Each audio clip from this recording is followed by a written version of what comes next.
The morning sun cast long shadows across the cobblestone courtyard of Buckingham Palace, as Guard Captain James Mitchell adjusted his red uniform for the final time. After 23 years of faithful service, today marked his last day protecting the royal family. His colleagues had planned a small ceremony for his retirement, but James preferred quiet moments like these, watching the palace come alive with the daily routine he knew by heart.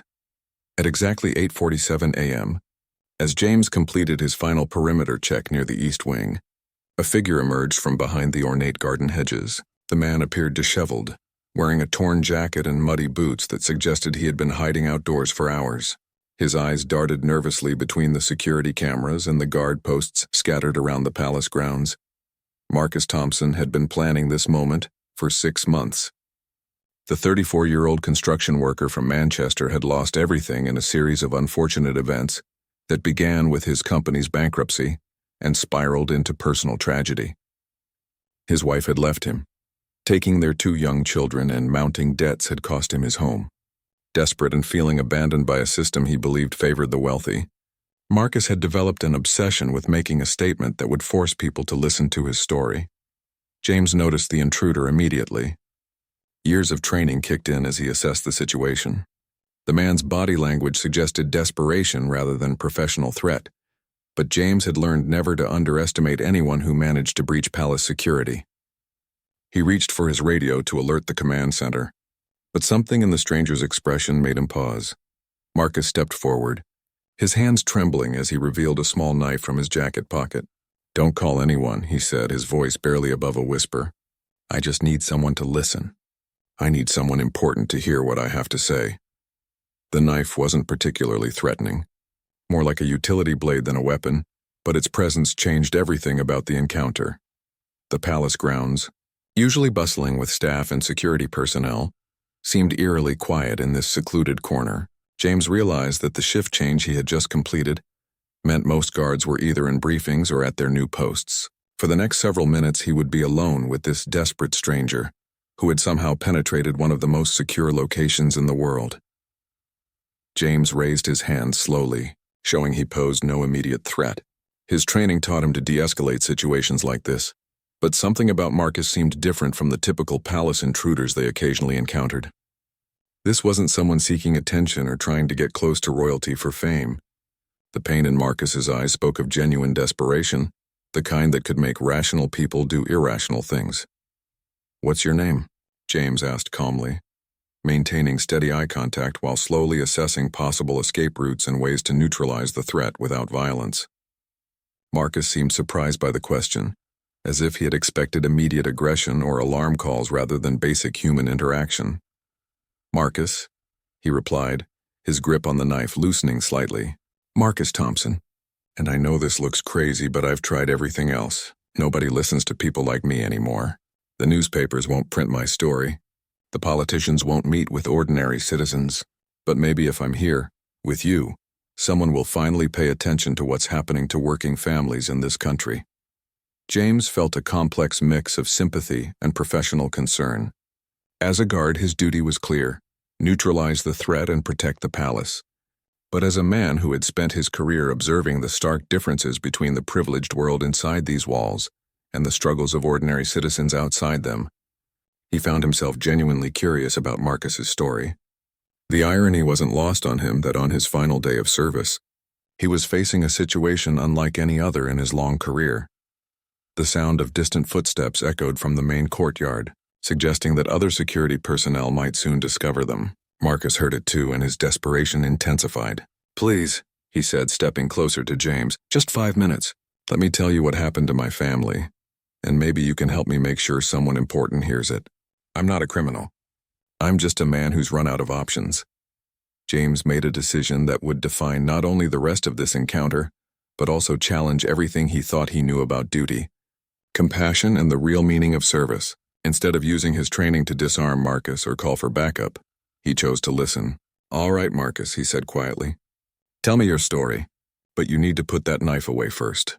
I give you my word as a soldier that I'll hear you out." Marcus looked at the knife in his hand as if seeing it for the first time. The reality of what he was doing seemed to hit him, and tears began forming in his eyes. He had never intended to hurt anyone. The knife was more of a prop to ensure he wouldn't be ignored or dismissed immediately. Slowly, he folded the blade and put it back in his pocket, then began to speak about the series of events that had brought him to this desperate moment in one of the most secure locations in England. Marcus began his story with the kind of detail that only comes from reliving painful memories countless times. 6 months earlier, he had been a respected foreman at Thompson & Sons Construction, a small family business that his grandfather had started in 1952.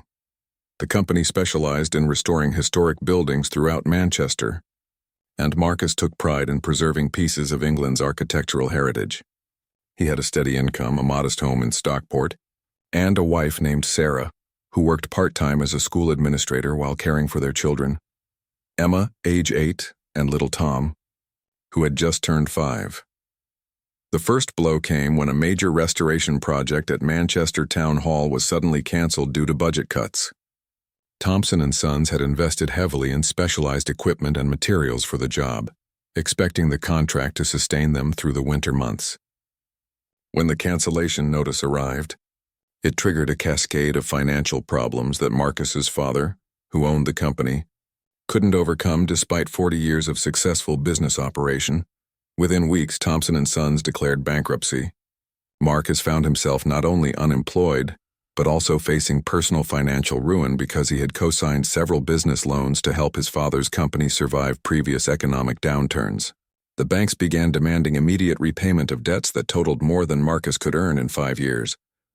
Even if he found steady employment immediately, James listened intently, recognizing the genuine anguish in Marcus's voice. As someone who had grown up in a working-class family before joining the military, James understood how quickly financial stability could disappear for ordinary people. He had seen similar stories among his fellow soldiers who struggled to transition to civilian life after their service ended. Sarah had initially been supportive, taking on extra hours at school and looking for additional work to help cover their basic expenses. But as weeks turned into months and Marcus couldn't find steady employment in his field, the stress began destroying their marriage. Construction work was scarce, and companies were reluctant to hire someone whose previous employer had failed so spectacularly, especially with the additional burden of personal debts that made Marcus seem like a financial liability. The breaking point came when they lost their home. Despite Sarah's additional income and Marcus taking whatever temporary work he could find, they couldn't keep up with mortgage payments while also dealing with the business debt collectors, who called daily and sent increasingly threatening letters. The bank foreclosed on their house just before Christmas, forcing the family into temporary accommodation with Sarah's sister in a cramped 2-bedroom flat. That's when Sarah said she couldn't take it anymore, Marcus told James, his voice breaking slightly. She took the kids and moved in with her mother in Birmingham. She said she still loved me, but she couldn't watch our children suffer because of my father's business mistakes. She needed stability for Emma and Tom, and I couldn't provide that anymore. The divorce papers arrived in January, just 3 weeks after Sarah left. Along with them came the devastating news that Sarah was seeking full custody of the children, claiming that Marcus's financial instability and increasing depression made him an unfit parent. The legal proceedings revealed that Sarah had been documenting Marcus's struggles for months, including times when he had been drinking heavily to cope with the stress and occasions when his frustration had led to angry outbursts that frightened the children. Marcus spent the next several months living in hostels and cheap boarding houses, taking whatever work he could find while trying to navigate the legal system to maintain access to his children. He cleaned offices at night, worked construction sites during the day, and spent every spare moment writing letters to politicians, newspapers, and advocacy groups, trying to find someone who would listen to his story and help him understand how a hard-working family could fall so far so quickly. I wrote to everyone, Marcus explained to James. I contacted my MP, the local council, newspaper editors, even television stations. I explained what happened to my family and asked for help understanding what resources existed for people in my situation. Most never responded. The few who did sent form letters telling me to contact various government agencies that just shuffled me between different departments without actually helping. The final straw had come 2 weeks earlier when Marcus attended a court hearing regarding custody arrangements. Sarah's lawyer presented evidence of Marcus's deteriorating mental state, including photographs of him sleeping rough near construction sites and testimony from their former neighbors about his erratic behavior during the worst of their financial crisis. The judge granted Sarah full custody and ordered Marcus to pay child support that exceeded his irregular income, while also restricting his visits to supervised meetings twice a month.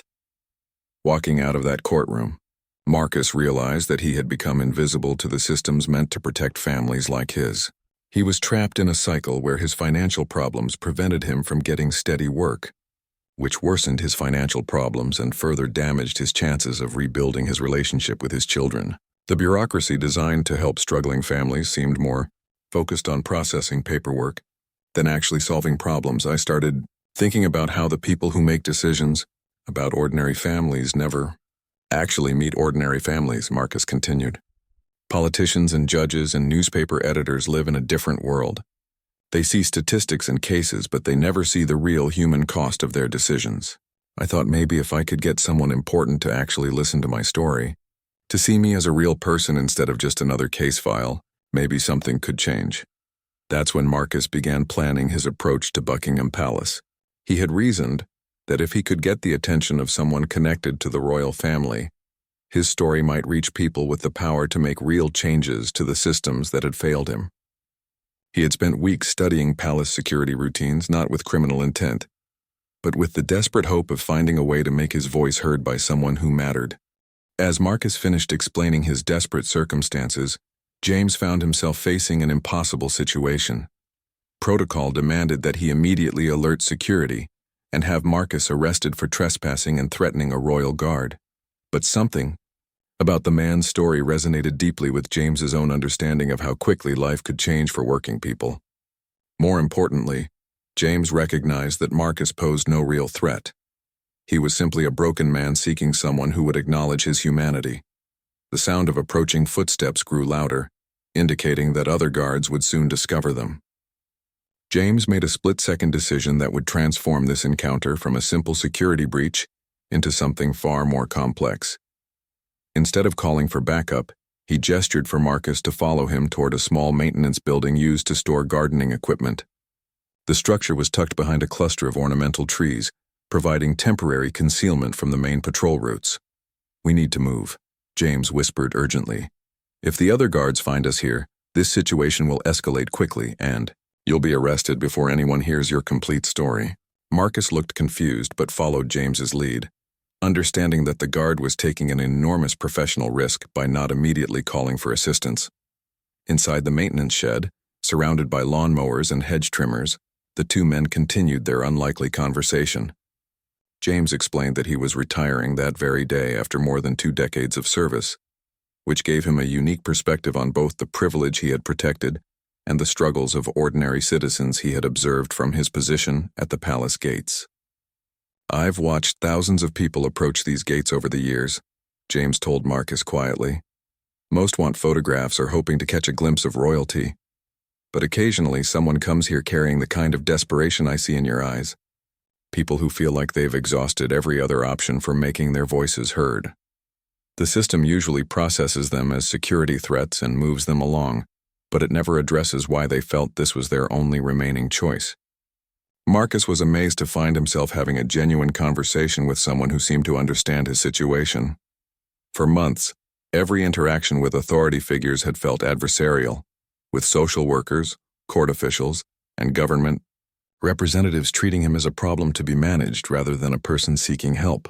James's willingness to listen without immediately judging or dismissing him felt like the first real human connection Marcus had experienced since his world began falling apart. James revealed that his own father had faced similar struggles during the economic downturns of the 1980s. The family had lost their home when James was 16, and he had joined the military partly to escape the cycle of poverty that seemed to trap working-class families during economic hardships. His military service had provided stability and purpose, eventually leading to his position as a royal guard. But he had never forgotten the feeling of helplessness that came with watching his family's security disappear through circumstances beyond their control. "The difference between us," James explained, is that I had the military as an option when my family situation became impossible. You're facing the same kind of systemic failure, but the safety nets that existed when I was young have been weakened or eliminated. The support systems are more bureaucratic and less personal, which means people like you fall through the cracks more easily." Their conversation was interrupted by the crackle of James's radio. The command center was conducting a routine check-in, with all perimeter guards, and James's failure to respond immediately would trigger a security alert. He gestured for Marcus to remain silent while he acknowledged the call, reporting his position as normal and requesting a few more minutes to complete his final perimeter inspection. The radio exchange reminded both men that their situation was temporary and precarious. Marcus would eventually be discovered, and James would face serious consequences for his failure to follow protocol. But something important was happening in that small shed, something that both men recognized as significant beyond the immediate circumstances. James began explaining the inner workings of the palace security system, not to help Marcus evade capture, but to illustrate the broader point about how institutions designed to protect often become barriers to understanding. The elaborate security measures, the layers of protocol, and the emphasis on maintaining distance between the royal family and ordinary citizens all serve to insulate decision-makers from the real-world consequences of their policies and actions. The people who live and work in these buildings are generally good people who want to serve the public, James said. But they're surrounded by systems that filter out the kind of direct human contact that might help them understand how their decisions affect families like yours. They receive briefings and reports, but they rarely meet someone who can explain what it actually feels like to lose everything, through no fault of your own. Marcus began to understand that his original plan to somehow reach someone important with his story had been naive, but not entirely wrong. The problem wasn't that powerful people were intentionally cruel or indifferent to suffering. The problem was that the systems designed to protect them from threats also protected them from the kind of human connection that might inspire them to address systemic problems more effectively. James found himself proposing something that surprised even him. Instead of simply listening to Marcus's story and then facilitating his arrest, James suggested that they try to find a way to share Marcus's experience with someone who might actually be able to help. The palace employed dozens of staff members who worked on various charitable initiatives and public engagement programs. Perhaps one of them would be willing to listen to Marcus's story and help him navigate the complex systems he had been struggling to understand. "I can't promise anything," James admitted. "But I know people here who work on issues related to housing, employment, and family support. They might be able to connect you with resources that actually work, rather than just shuffling you between different government departments. It's possible that your story could help them understand how to make their programs more effective for people in similar situations." For the first time in months, Marcus felt something resembling hope. Not the desperate hope that had driven him to breach palace security, but a more realistic hope based on the possibility of connecting with people who had both the knowledge and the authority to help him navigate his circumstances more effectively. James checked his watch and realized they had been in the maintenance shed for nearly 30 minutes. Soon, his absence from the scheduled patrol route would trigger automatic security protocols that would bring dozens of guards to their location. He needed to act quickly if his unconventional plan was going to work. Taking out his personal mobile phone, James scrolled through his contacts until he found the number for Margaret Henley, a senior administrator in the Royal Household's Community Outreach Division. Margaret had worked at the palace for 15 years, coordinating charitable visits and community engagement programs for various members of the royal family. James had interacted with her numerous times during security briefings for public events, and he knew her to be someone who genuinely cared about the palace's connection to ordinary citizens. More importantly, she had often expressed frustration about the gap between the palace's charitable initiatives and the real needs of struggling families. The phone call was brief and cryptic. James explained that he had encountered someone during his final day of service who needed help navigating government support systems, and he wondered if Margaret might have a few minutes to speak with this person before James officially retired. He carefully avoided mentioning the circumstances of their meeting or Marcus's unauthorized presence on palace grounds. Margaret's response surprised James. She immediately agreed to meet with Marcus, explaining that she had been working on a new initiative to better understand why existing support programs weren't reaching the families who needed them most. She had been trying to find ways to connect with people who had fallen through the cracks of the social safety net, and James's call seemed like an unexpected opportunity to hear from someone with direct experience of these failures. James ended the call and turned to Marcus, who had been listening with growing amazement. "She wants to meet with you," James said simply. "But we need to get you cleaned up and find a way to get you into the palace officially before anyone discovers what's really happening here." The next 20 minutes involved a careful choreography of deception and genuine kindness. James contacted the palace's visitor services office and arranged for Marcus to be registered as his personal guest for a retirement consultation meeting. This gave Marcus official authorization to be on palace grounds and access to the visitor facilities where he could wash and make himself presentable. While Marcus cleaned up in the visitor center's restroom, James used his remaining time as an active guard to prepare for what might be the most important conversation of Marcus's life. He briefed Margaret more completely about Marcus's situation, emphasizing the man's genuine desperation and the systemic failures that had led to his current circumstances. Margaret met them in a small conference room, typically used for coordinating charitable events. She was a woman in her early 50s with kind eyes and a manner that immediately put Marcus at ease. Unlike the social workers and government officials Marcus had encountered, Margaret listened without taking notes or checking boxes on forms. She asked thoughtful questions that showed she was trying to understand not just what had happened to Marcus, but how the existing support systems had failed to help him. As Marcus retold his story for the third time that day, Margaret began to see patterns that aligned with concerns she had been raising within the palace's charitable operations. The programs designed to help struggling families were often well-funded and well-intentioned, but they were also bureaucratic and fragmented. People like Marcus found themselves shuttled between different agencies, without anyone taking responsibility for actually solving their problems. "What you're describing isn't unusual," Margaret told Marcus gently. "We've been hearing similar stories from social workers and advocates who work directly with families in crisis.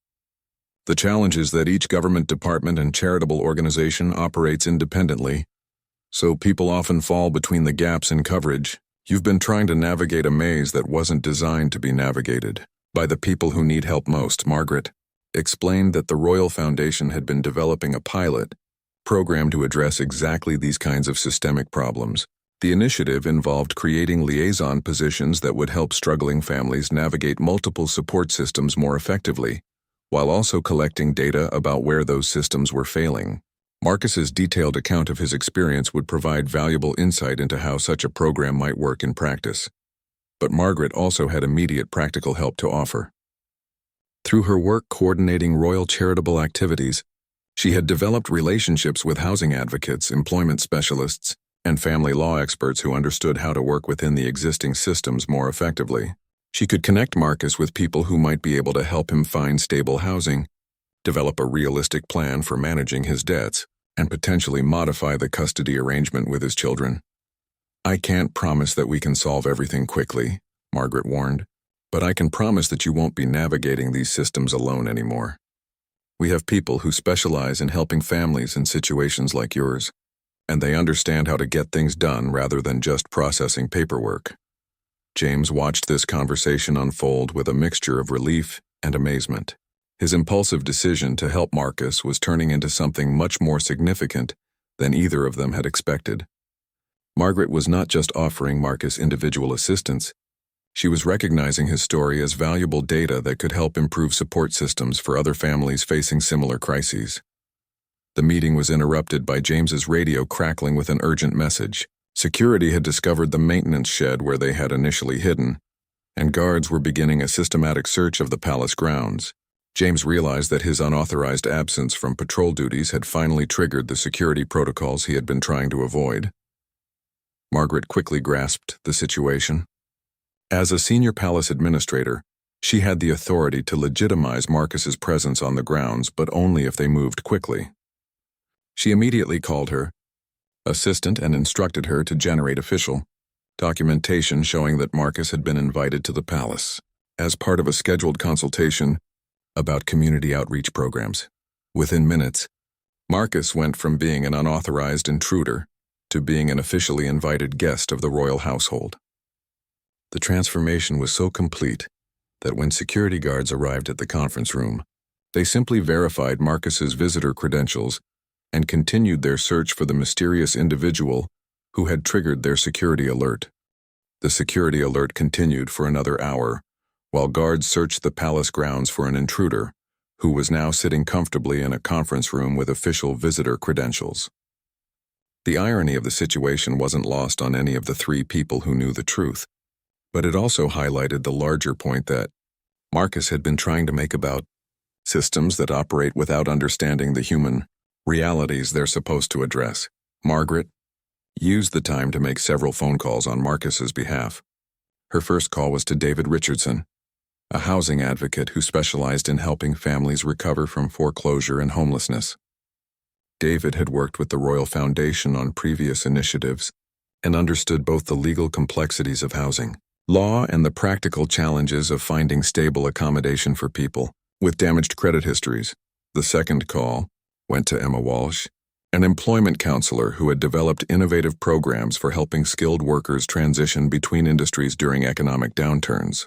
Emma's organization had been particularly successful in helping construction workers find stable employment when traditional building projects were scarce, often by retraining them for related fields like historic preservation or renewable energy installation. Margaret's third call was to Patricia Moss, a family law solicitor, who had volunteered her services for several royal charitable initiatives. Patricia specialized in helping parents maintain relationships with their children during financial crises, and she had extensive experience negotiating custody modifications when a parent's circumstances improved. Each of these conversations followed a similar pattern. Margaret would briefly explain Marcus's situation, emphasizing his skills, work history, and genuine commitment to rebuilding his relationship with his children. The professionals she contacted all responded positively, not just because of their respect for Margaret's judgment, but because Marcus's story represented exactly the kind of case their various programs were designed to address. While Margaret made these arrangements, James found himself reflecting on the day's events and their broader implications. In a few hours, he would officially retire from his position as a royal guard, ending a career that had given him unique insights into both the workings of important institutions and the lives of ordinary citizens. His decision to help Marcus had violated numerous protocols and could have resulted in serious disciplinary action, but it had also demonstrated something important about the difference between following rules and serving the public good. Marcus, meanwhile, was experiencing a kind of cognitive dissonance. Just that morning, he had been sleeping rough and preparing to risk arrest in a desperate attempt to make his voice heard. Now he was sitting in Buckingham Palace being treated as an honored guest, while professionals discussed concrete plans to help him rebuild his life. The transformation seemed almost surreal, but the specific details Margaret was arranging convinced him that this was genuine help rather than mere sympathy.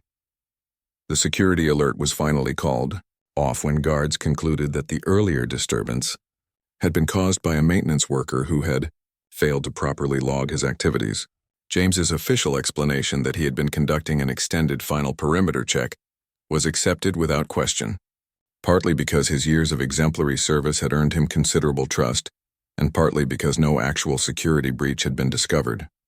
With the immediate crisis resolved, Margaret was able to focus on developing a comprehensive plan for Marcus's situation. David Richardson agreed to meet with Marcus the following day to discuss emergency housing options and develop a strategy for addressing his outstanding debts. Emma Walsh scheduled a career assessment session to help Marcus identify employment opportunities that would provide both immediate income and long-term stability.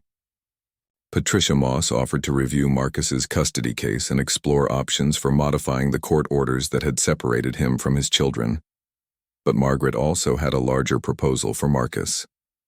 The Royal Foundation's new program to improve support systems for struggling families needed people with direct experience of those systems to serve as advisors and case studies.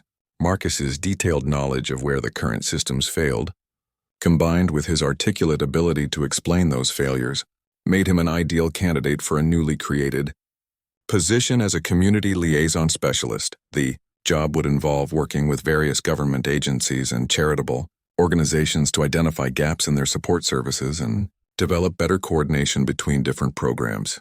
Marcus would essentially be paid to tell his story to the people who designed and operated support systems, helping them understand how their programs worked in practice, rather than just in theory. "You've spent months trying to get someone to listen to your story," Margaret explained.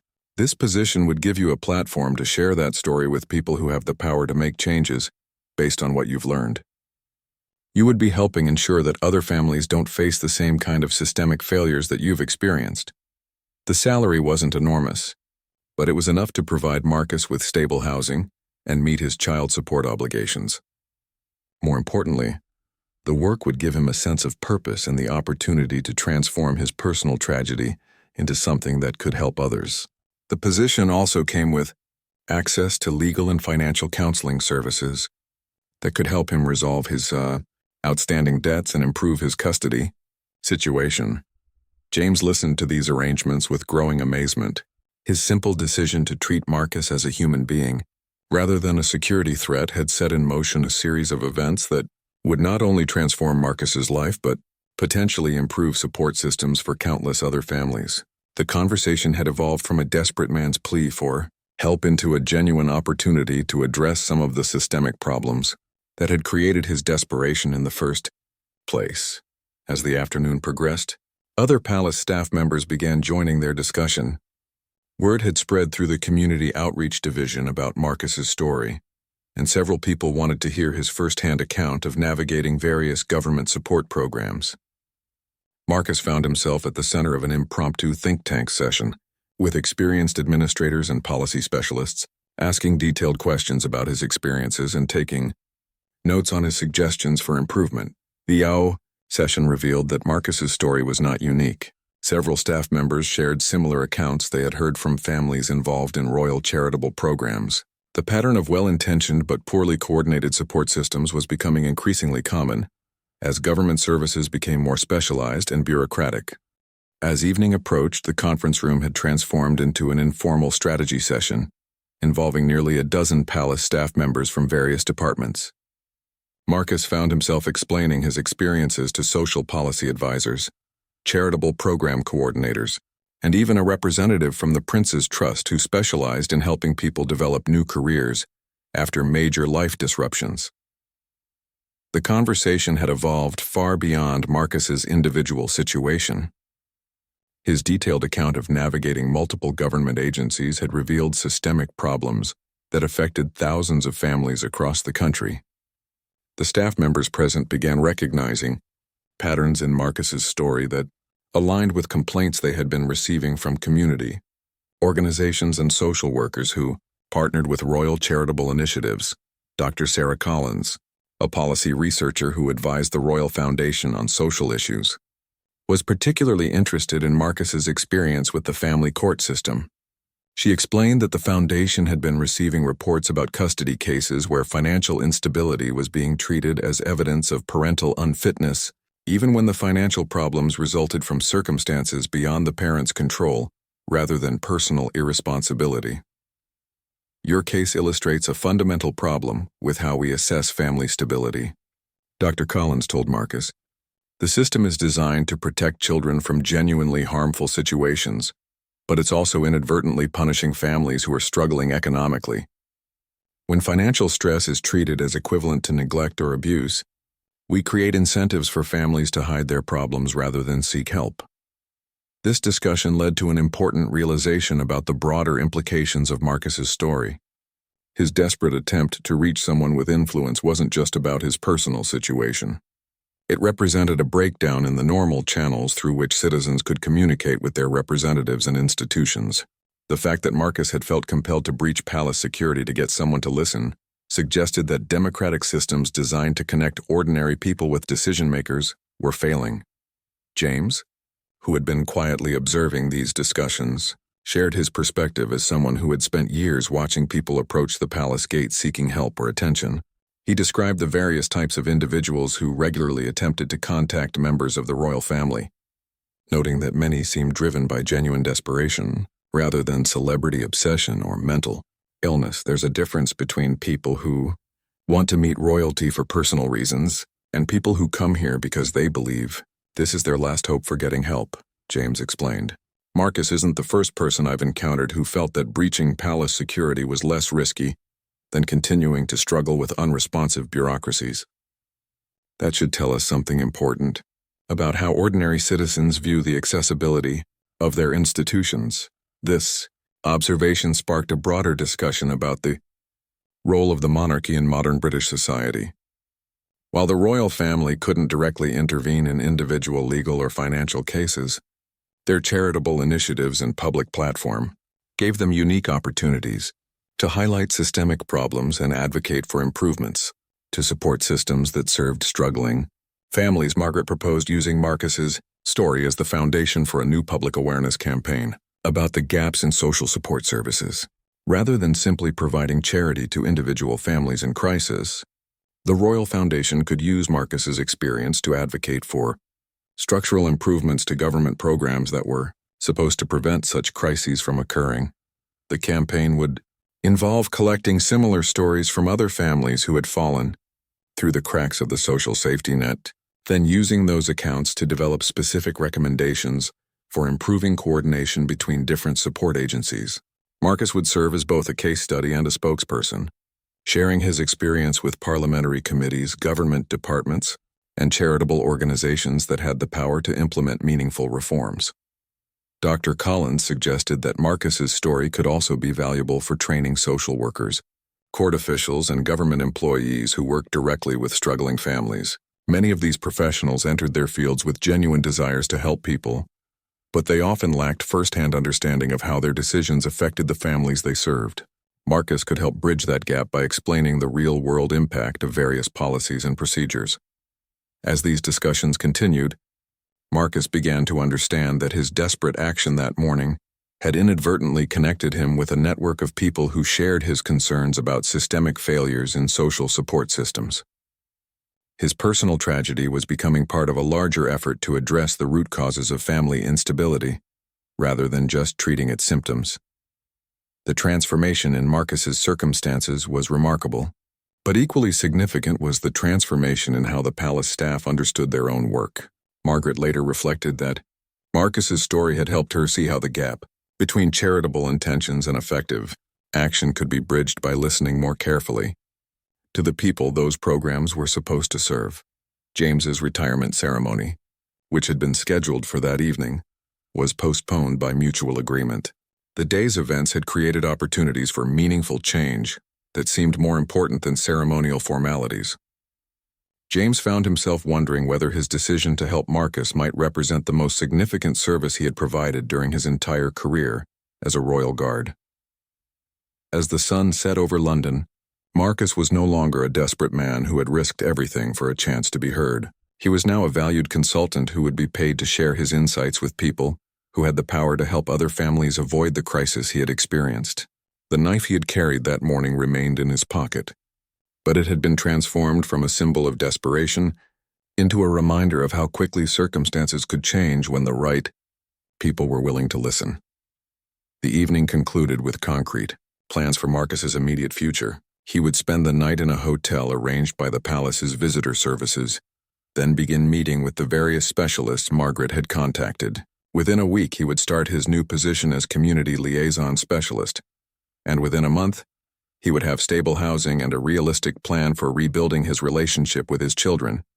6 months after that extraordinary day at Buckingham Palace, Marcus Thompson stood before a parliamentary committee reviewing social support services, sharing his story with government officials who had the power to implement the changes he was advocating.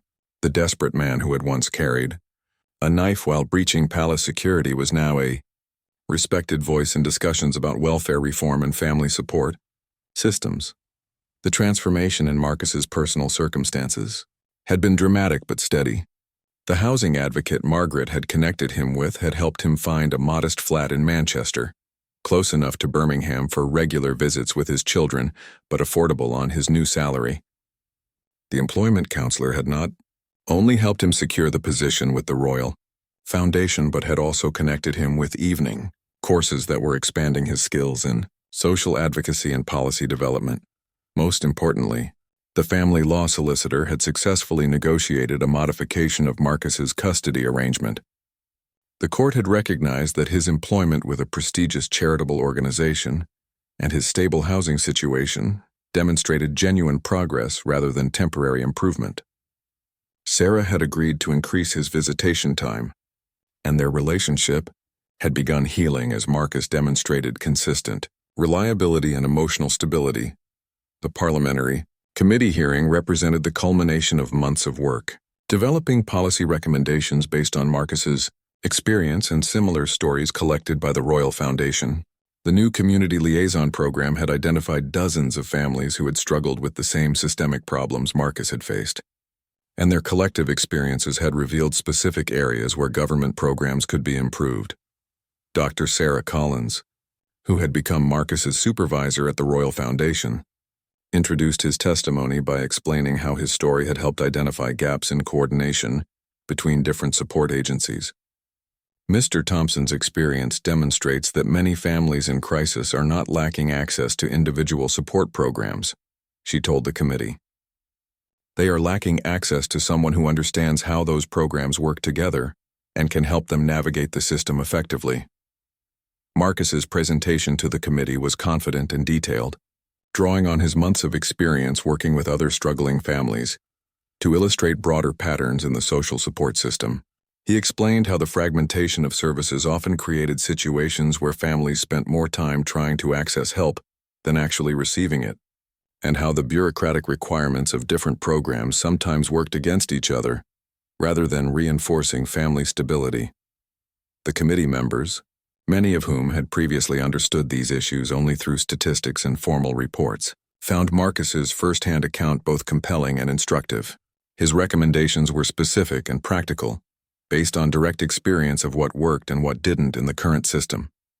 Several committee members commented that they had never heard such a clear explanation of how their policies affected real families. James Mitchell, who had officially retired from Royal Guard service but maintained contact with Marcus through their shared connection to the palace, attended the parliamentary hearing as an observer. Watching Marcus address government officials with confidence and expertise, James reflected on the remarkable journey that had begun with an act of desperate trespassing and evolved into meaningful advocacy for systemic change. The committee's final report, published 3 months later, included many of Marcus's recommendations. The government announced plans to create liaison positions similar to Marcus's role, designed to help struggling families navigate multiple support systems more effectively. Funding was allocated for training programs that would help social workers and government employees better understand the cumulative impact of their individual decisions on family stability. But perhaps the most significant outcome was the precedent Marcus's story had set for involving people with direct experience of social problems in the development of solutions. The Royal Foundation's Community Liaison program had demonstrated that those who had navigated failed systems often had the best insights into how those systems could be improved. Marcus's relationship with his children had continued to strengthen as his circumstances stabilized. Emma and Tom had initially been cautious about their father's claims that his situation was improving, having been disappointed by previous promises that hadn't materialized. But as months passed and Marcus consistently maintained his new stability, the children began to trust that this change was permanent rather than temporary. Sarah had also begun to see Marcus in a new light. The angry, desperate man she had divorced had been replaced by someone who had channeled his frustration into productive advocacy for other families. While they had not reconciled romantically, they had developed a cooperative co-parenting relationship based on mutual respect for each other's commitment to their children's welfare. The story of Marcus's transformation had become something of a legend within the Royal Foundation and had influenced how the organization approached its community outreach work. Margaret Henley had been promoted to director of a new department focused on systemic advocacy rather than traditional charity, and she frequently used Marcus's case as an example of how individual stories could illuminate broader social problems. James Mitchell had found new purpose in retirement by volunteering with organizations that helped veterans and their families navigate complex bureaucracies. His experience with Marcus had taught him that his skills in assessment and crisis management were valuable in civilian contexts, and he had become an advocate for treating social problems as challenges requiring strategic thinking rather than just compassionate responses. The knife that Marcus had carried during his desperate approach to Buckingham Palace had been donated to a museum exhibit about social history, serving as a symbol of how quickly desperation could be transformed into hope when the right support systems were in place. The exhibit used Marcus's story to illustrate the importance of listening to people who had experienced systemic failures rather than just studying those failures from an academic perspective. Most remarkably, Marcus's story had inspired similar programs in other countries, where government agencies and charitable organizations were beginning to recognize the value of involving people with lived experience in policy development. His testimony had been translated into multiple languages and shared with international organizations working on poverty reduction and family support systems. Years later, when Marcus was asked to reflect on that extraordinary day when he had risked everything to make his voice heard, he often emphasized that the real miracle wasn't his personal transformation, but rather the willingness of people like James and Margaret to see past his desperate actions to understand the legitimate concerns that had motivated them. His story had become proof that sometimes the most important changes begin with someone brave enough to listen to voices that society had been ignoring.